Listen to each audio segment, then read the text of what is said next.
სახელითა მამისათა და ძისათა და წმინდისა სულისათა. ამინ. პირველის ყოვლისა გილოცავთ დღევანდელ დღეს იერუსალიმში დიდებით შესვლას უფლისა და მაცხოვრისა ჩვენისა იესო ქრისტესი. მე მინდა წაგიკითხოთ ერთი საუბარი მღვდელმთავარ ილია მინიატისისა, რომელიც დღევანდელ დღესასწაულს ეხება და მას გავყოფთ ორ ნაწილად, ვინაიდან საუბარი ვრცელია. მეორე ნაწილს წირვის ბოლოს მოვისმენთ. როცა ვხედავ, რომ იესო ქრისტე იერუსალიმში ასეთი პატივით, დიდებით და ზეიმით შედის, მთელი სამართლიანობით შემიძლია ვიფიქრო, რომ მას მღვდელმთავრების, მღვდლებისა და მწიგნობართა შურის მეტად აღარ უნდა ეშინოდეს. ჰოი იერუსალიმ, წმინდა ქალაქი, ჭეშმარიტად ღვთის ქალაქი, დიდებული ითქვა შენთვის წარსულ საუკუნეებში. მომავალ საუკუნეებშიც შენზე დიდებულს იტყვიან იმ სიყვარულისა და ერთგულებისათვის, რომელსაც შენი კეთილის მყოფელისადმი იჩენ. ალერსიანო ებრაელო ბავშვებო, კეთილად განწყობას გიქებთ. თქვენ ზეთისხილისა და ბაიას რტოებს, გამარჯვების სიმბოლოებს იღებთ და წინასწარმეტყველ ძეს დავითისას, როგორც მეფეს ეგებებით. ისეთ განწყობას ავლენ თითქოს მზად ხართ იარაღზე ხელი გაიქრათ, რათა დაიცვათ ის ტრის თავდასხმისაგან. იესო ჩემო, აქ იერუსალიმში აღარაფრის უნდა გეშინოდეს. ის შენი თავშესაფარია უკვე. თუ კი შენს შესახვედრად მთელი ქალაქი გამოვიდა, მაშინ ის შენს დასაცავადაც ასევე გამოვა. იუდეველო მწიგნობარნო, მღვდელნო და მღვდელმთავარნო, ამაოდ რად შვრებით, თქვენ შეკრებებზე რას იზრახავთ, რაზე მსჯელობთ სინაგოგაში, თქვენ სრულიად უძლურნი ხართ საიმისოდ, რომ რაიმე ავნოთ ამ ნაზარეველს, რომელსაც ურიცხვი ხალხი ზეიმით ეგებება. ოსანა კურთხეულარს მომავალი სახელითა უფლისაითა მეუფე ისრაელისა. ჰოი ადამიანის ამაო მოლოდინო, ჰოი მზაპრულო თვალთ მაქცობავ ყაჩაღთა ქალაქისა, ჰოი უმადურო ერის სუთიერო პირფერობავ ქალაქო იერუსალიმ. დიადი ზეიმის დღევანდელი სანახაობა რამდენიმე დღეში საშინელი უბედურების სანახაობად გადაიქცევა. ის ვინც მას იღებს როგორც მეფეს ისრაელისას, მალე როგორც ბოროტმოქმედ ძელზე გააკრავს ხალხი. დღეს რომ ბაიებს იქნევს ხვალ, მას ჯვარს მოუმზადებს. ვინც ახლა ოსანას ყვირის ხვალ იყვირებს ჯვარს აცუ. დღეს ასეთი პატივი, რამდენიმე დღის შემდეგ კი ასეთი დამცირება. სწორედ ის ვინც ახლა თავს უხრის, მას ჯვარს აცვამს. დიახ, იმას, რაც ქრისტემ მაშინ დაითმინა ებრაელთაგან, ახლა ქრისტიანთაგან ითმენს. ქრისტიანთაგან, რომლებიც ამ წმინდა დღეებში მას სიტყვით თაყვანს სცემენ, საქმით კი ჯვარს აცვავენ. პირით ოსანას იძახიან, გულით კი ჯვარს აცუ. დღეს სწორედ იმაზე ვისაუბრებ, თუ როგორ მართებთ ქრისტიანებს ამ წმინდა დღეებში ქრისტეს ვნებათა პატივისცემა. საიდუმლო სერობის შემდეგ ქრისტე თავის მოწაფეების თანხლებით კედრონის დინების მეორე მხარეს გეთსამანიაში გადავიდა. ეს იყო ღამის დასაწყისში. მათ იქ ტოვებს, ხოლო პეტრე, იაკობი და იოანე თან მიხავს. იგი ლოცვისათვის წავიდა და როცა ტანჯვაზე ფიქრი დაიწყო, მისი სული სიკვდილად მდე ცკი დამწუხდა. დამშვიდდი იესო, ნუცუ ხარ, ხალხის ბრბოს ვხედავ, მაშხალებითა და სანთლებით რომ გიახლოვდებიან. ისინი კარგი ადამიანები ჩანან, თუ არა და ღამით რისთვის დადიან სინათლით ხელში. მათ წინ ვიღაც მიუძღვის, შესახედად შენს მოწაფეს ჩამოგავს. ხედავ, მოვიდნენ და ის გესალმება, გიხაროდენ მოძღვარ, კოცნის კიდეც და ამბორს უყოფს მას. აქ სადღაც ამბორი და მისალმება ისმის, იქ სადაც მოწაფეა, სადაც სანთლები და ჩირაღნები ანთია, განა შეიძლება რამე ცუდი ხდებოდეს. დამშვიდი იესო, შეშინდები, მაგრამ რა მოხდა სინამდვილეში? ეს ნათლით მოსილი ადამიანები სამხედრო გუშაგები არიან. იესოს შესაპყრობად და მის მოსაკლავად მოსულნი. მოწაფე კი მოღალატე იუდაა, რომელმაც ის 30 ვერცხლად გაყიდა და ახლა მის გასაცემად მოდის. ვერაგია ეს მისალმება და ეს ამბორის ნიშანია გაცემისა, რომელსა მე ამბორს უყოფ, იგი არს, შეიფხართ იგი. მოლოდინი იყო ერთისა, მეორე კი მოხდა. ხო იესოს დიდო მწუხარებაო, მას უფლება აქვს თქვას, შეწუხებულ არ სული ჩემი ვიდრე სიკვდილადმდე. რაღაც ამდაგვარი ხდება დიდ პარასკევს, როცა მაცხოვრის წმინდა და საშინელო ვნებათა ხსენება აღესრულება. მრავალ რიცხოვანი რბო. ჯვრისა და წმინდა კუბოს მსვლელობა ქალაქის ერთი ბოლოდან მეორეს წდება. კლირიკოსთა, ერისკაცთა, კერძო პირთა, დიდთა და მცირეთა ურიცხვი კრებული ლიტანიით მოდის. ყოველი მხრიდან სანახაობაზე დასასრებად მოსულა ხალხი. კაცები და ქალები, ახალგაზრდები, ბავშვები და მოხუცები ფანჯრებში გამოფერინდათ, რათა წმინდა პროცესიას შეხედონ. სანთლები და ჩირაღნები ღამის ღვთიათს დღესავით ანათებენ. ეს ყოველივე განსაკუთრებული მხურვალე მოწიწების ნიშნებია. ვინც მინახავს თუ რა ხდება შიგნით, ვინც ნახავს თუ რა ხდება შიგნით ეკლესიებში და გარეთ, ქუჩებსა და მოედნებზე, შეიძლება ეგონოს, რომ მთელი ქალაქი, როგორც მონანული, ნინევია, ტკივილით, შემოსრულებითა, სინანულით არის გამსჭვალული და თუ დანარჩენ დღეებში ვხედავთ ახლა დიდ პარასკევს და ვწოდავთ ახლა დიდ პარასკევს, ჭეშმარიტად ვინანიებთ. თუმცა გვეჩვენება ერთი, მაგრამ ხდება სულ სხვა რამე. ეს უზარმაზარი კრებული მხოლოდ საჩვენებელი მოზეიმეობაა. ხელამ ბორბოდან ქრისტეს ვნების დღესასწაულზე რომ მოვიდა, ზოგიერთს აღსარება საერთოდ არ უთქვამს. ხედავენ ქრისტეს ჯვარზე, მაგრამ ამას ჯერაც არ გაუწყვეტია თავისი უწმინდური კავშირი. ამას ჯერ ისევ სხვაზე უჭირავს თვალი. ვიღაცას მტრისთვის არ მიუტევებია, თავისი მავნე ჩვევა არ დაუტევებია, არანაირი განზრახვა არ აქვს თავისი ცხოვრება გამოასწოროს. სხვებმა მართალია მოინანიეს, მაგრამ დროებით მოინანიეს, რომ შესწოდეს, მაგრამ მალე ინანებენ, რომ მოინანიეს. ზოგმა მონანიება გადაწყვიტა, მაგრამ რა წამს აღსდგება ქრისტე, იმ წამსვე ჯვარს აცვამს.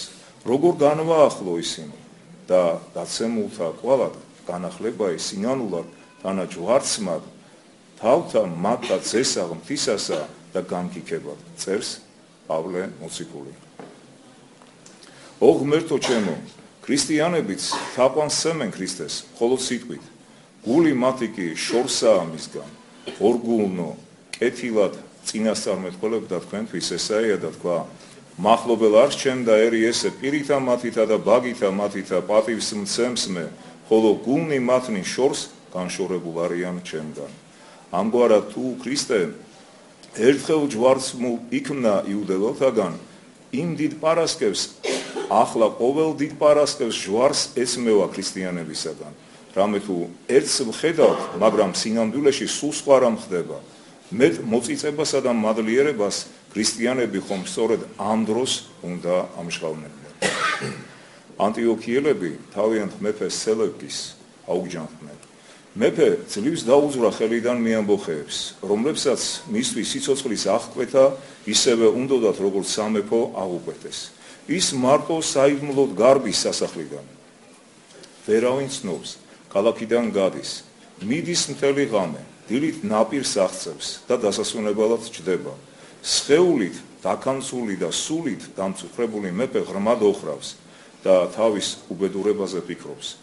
ამბოხებულნი, რომელთაც მისი მოკლა სულთ, მის კვალს მისდევენ. იმ ადგილზე მიატანენ, შორიდანვე ცნობენ და მძვინვარენი მისკენ მიჯირითობენ. მახვილით ხელში თავს ესხმიან და მისი სისხლის ყურიად. მიახლოებულნი ხედავენ თავიანთ მეფეს, სრულიად მარტოს, უნუგეშოს, წუხარეს, სამეფო მორთულობის გარეშე მიწაზე მწოლარეს და ცხრემლებით დალტობილს. მრისხანებას იოკებენ, უმოქმედონი ხდებიან, ებრალებად იგი და წამოწყებულ ამბობს ნანობენ. მას თანაგზნობით ანუგეშებენ, წამოაყენებენ, კვლავ თაყვანს სცემენ როგორც მეფეს, მიტევებას თხოვენ, დედაქალაქში მიაცილებენ, კვლავ ტახტზე ახავთ და სამომავლოდ ერთგულებასა და მორჩილებას ეფიცებიან. ასე განუგმირა გულები ამბოხებულ ბარბაროსებს მხოლოდ შესახედაობამ უბედური მეფისა. ხოი ქრისტიანენო, ის ვისაც ჩვენ დიდ პარასკევს ჯვარცმულს ხედავთ, ეკლესიის გვირგვინით პრიმალში ნაცემს, ჭრილობებისაგან გასისხლიანებულს, მეუფია დიდებისა, ჩვენი მეუფია, რომლის სახელითაც ნათელ ვიღეთ, ვისი სახარებაც გწამს, ვის სასუფეველსაც მოველით. მერთმა დაგულცეთ და გაგულცეთ. მამისათა და ძისათა და წმინდისა სულისათა ამინ. ვაგრძელებთ თხრობას მღვდელმთავარ ილია მიმიატისის საოცარი მართლაც შესანიშნავი საუბრისა დღევანდელ დღესთან დაკავშირებით, რომელიც ასევე განვრცობილია უკვე მომდევნო დღეებისთვის, ასევე რომელსაც ვნების შვიდეული ეწოდება. დადგება წმინდა და დიდი პარასკევი და ჩვენი წმინდა ეკლესია შეგვახსენებს, რომ ძე ღმრთისა ცხოველისა, ღმერთკაცი იესო, ჩვენი მეუფე, ჩვენ სიყვარულისათვის ჯვარზე მოგდა. მას ასე დაგუნდით მღვდელნო, დახშეთ ეკლესიები, ჯვარცმული და ჯვარი საკურთხეველში დამალეთ, რათა სარწმუნოების მტრებმა ის არ დაინახონ, არ გაიგონონ და არ იხარონ, მაგრამ როგორ ვატარო ჯვარი ქალაქის ერთი ბოლოდან მეორისაკენ, ჯვარცმულის გამოსახულებით ქუჩებში და მოედნებზე ვიარო, ღიად ვიქადაგოთ, რომ მან ეს მტკივნეული და დამამცირებელი სიკვდილი ჩვენს გამო დაითმინა და ამავდროულად არანაირი გულითადი თანაგზნობა გარეგნული ზეიმის გამოკლებით, არანაირი ჭეშმარიტი მოწიწება, სიყვარული და მადლიერება არ გამოვამჟღავნოთ. მაშინ მისი ჯვარზე გამკვრელი ებრაელები რას იტყვიან? ისინი იტყვიან ქრისტიანებს სამთ, რომ ის ზიახთისა, ქრისტიანები აღიარებენ, რომ ის ჯვარს ეცვა მათი სიყვარულისათვის, მაგრამ ესაა ყველაფერი, რასაც ისინი თავიანთი კეთილის მყოფელისათვის აკეთებენ. ორიდან ერთია. ან სინამდვილეში არ არის ის, რაც ქრისტიანებს სამთ, ან თვით ქრისტიანებს არ სამთ იგი. უკეთულ მეუფე ისრაელისაი არს, გარდა მოხედინაც მაგიერ ჯვარით და ბრწმენენ იგი. ახლაც დაიწყებენ ებრაელები ქრისტეს ვნებების გმობას, როგორც ეს მაშინ გააკეთეს. ისინი ქრისტიანთა თვალთმაქცობას დასცინებენ. ამიტომ ვიმეორებ, მღვდელნო, შობს ჩაკეტოთ ეკლესიები, ჯვარცმული და ჯვარი გადამალოთ, რათა სარწმუნოების მტრებმა არ ნახონ, არ გაიგონონ და არ იხარონ. ანუ ფარისეულური დამოკიდებულება სარწმუნოებასთან არის მხილებული ილია მიმიატისის ამ საუბარში. ჯვართან იდგე და ხმაურობდე, ჯვართან იდგე და იცინოდე, ჯვართან იდგე და არ კონდეს წარმოდგენა იმაზე, რა მოხდა ჯვარზე, რისთვის ევნო მაცხოვარი. აი სწორედ ესაა ფარისეულური დამოკიდებულება რწმენასთან. რწმენა უნდა იყოს შინაგანი, რწმენა უნდა აცოცხლებდეს ადამიანს, გულწრფელს ხდიდეს ადამიანს.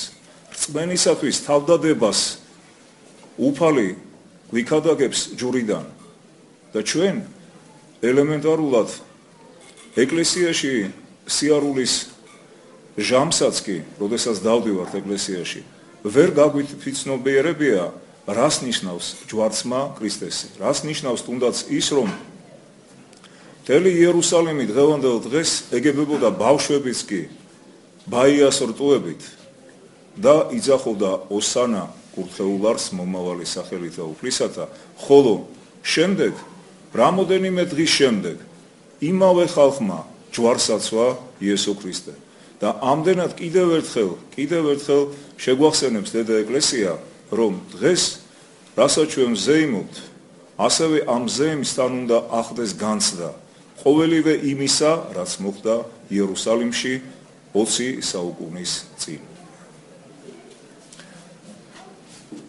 აქ საუბარია ებრაელებზე და მე მინდა ვთქვა, რომ მამები განსაკუთრებულად, როდესაც ახსენებენ ებრაელებს, გულისხმობენ ღვთისმრჩეულ ერს, რამე თუ სწორედ იქ მოვიდა მაცხოვარი და ადამიანური გენეალობის სწორედ მას ჰქონდა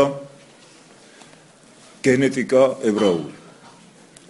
ამიტომ ჩვენ არ უნდა ვიფიქროთ ისე, რომ თითქოს ყველა ებრაელი ჯვარმცმელია, რადგანაც მრევლშიდაც ყავს ასეთები. ამიტომ როდესაც ჩვენ ვსაუბრობთ ამ თემაზე, ბუნებრივია, რომ ყველა ებრაელი არ იგულისხმება. ქრისტესთვის, ჩვენი ეკლესიისათვის უპირველესი არის სარწმუნოება და ჩვენ ყველა რა ეროვნებისაც არ უნდა ვიყოთ, ვართ თუ კი მართლმადიდებლები ვართ ქრისტეს მიერი ძმები და დები. აი ეს უნდა აუცილებლად ასევე განვაცხადოთ. ესე იგი დიდ პარასკევს არ იქნება ჩვეული მსვლელობა, ლიტანიობა, ზეიმი, რომელიც ყოველ წელს იმართება.